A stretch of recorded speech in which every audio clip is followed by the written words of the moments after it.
Сәлем достар, менің каналыма қош келдіңіздер. Сіздермен бірге насихат. Бүгін біз венский вафли пісіреміз. Өте жұмсақ, тәтті болып піседі.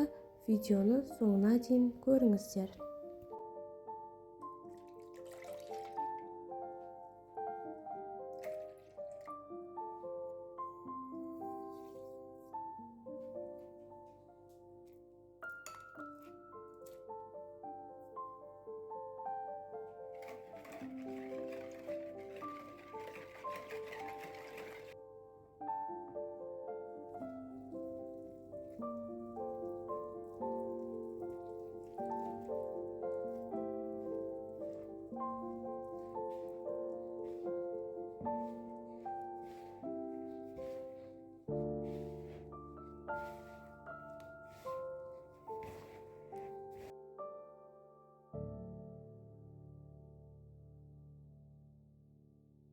Қамырды жақсылап илеп болғаннан кейін бетін жауып 1 сағатқа жылы жерге қоямыз.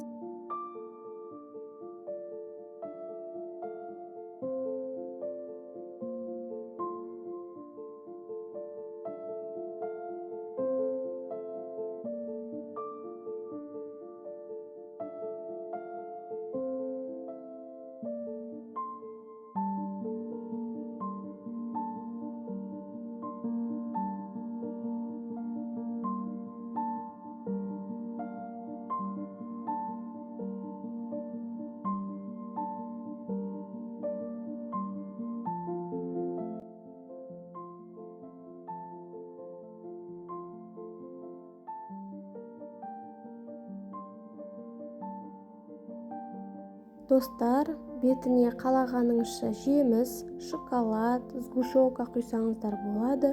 Өте дәмді, жұмсақ, тәтті болып пісті. Жасап көріңіздер. Менің каналыма тіркелуді ұмытпаңыздар.